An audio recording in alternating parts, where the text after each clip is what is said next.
Mimi naitwa Ambrose Manyanda, ni afisa wanachama mwandamizi kutoka Kurugenzi ya Huduma kwa Wanachama ya Mfuko wa Taifa wa Bima ya Afya makao makuu Dodoma.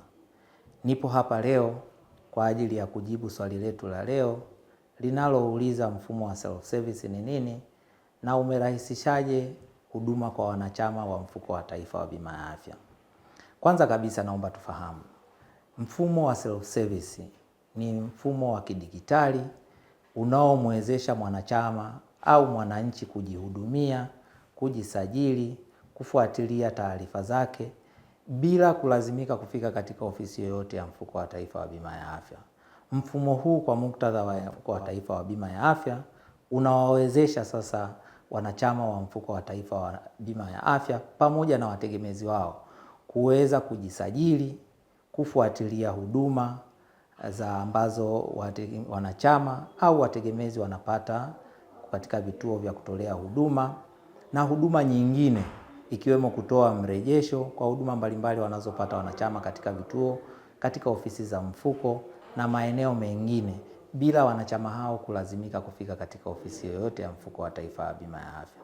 Mfumo huu umewawezesha wanachama kuweza kupata e-card au kadi ya kielektroniki ambayo huitumia sasa pindi wanapofika katika vituo vya kutolea huduma. Mfumo wa self service mosi umewawezesha wanachama kuweza kupata huduma masaa 24 na siku 7 za wiki. Hapo awali wanachama walikuwa wanalazimika kupata huduma hizi katika ofisi za Mfuko wa Taifa wa Bima ya Afya. Pindi ofisi hizo zinapofungwa, wanachama walikuwa hawawezi kupata huduma hizo mpaka siku inayofuata masaa ya kazi.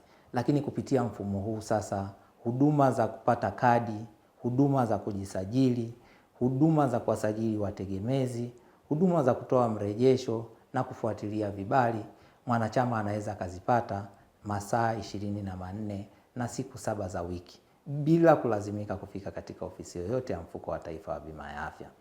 Mfumo huu pia umerahisisha ufuatiliaji wa taarifa za wanachama, lakini kuwawezesha wanachama kuhakiki muda wote taarifa zao, taarifa za wategemezi wao, kufuatilia taarifa za huduma zinazotolewa kwa wategemezi wao, kufuatilia mrejesho wa huduma kutoka ofisi ya Mfuko wa Taifa wa Bima ya Afya au kituo cha kutolea huduma na kufuatilia taarifa zozote zinazohusu mwanachama bila kulazimika kufika katika ofisi ya mfuko. Kwa kufanya hivyo, mfumo huu wa self service umewawezesha wanachama kuweza kufuatilia, kuhakiki na kuhuisha taarifa za wanachama kwa ufanisi zaidi tofauti na ambavyo ilikuwa inafanyika kabla ya kuanza kutekelezwa kwa mfumo huu wa self service.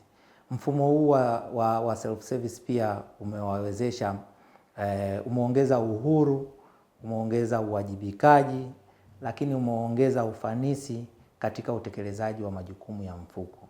Sasa kwa sababu wanachama wanaweza kufuatilia, wanaweza wakapata majibu kwa wakati na wana uwezo wa kupata hizo kadi, wanaweza kuona vibali kama vimepata idhini na kadhalika, wanaweza kufuatilia na kuwajibisha mfumo au mfuko pindi ambapo huduma hizo zimechelewa.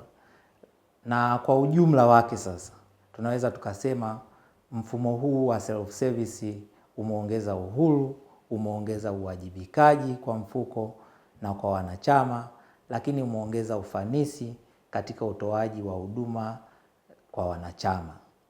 Asante sana kwa kunisikiliza, lakini pia msikose vipindi vyetu vinavyofuata ambacho kitahusu namna wanachama na wategemezi wanavyoweza kujisajili kupitia mfumo wa self service. Asanteni sana.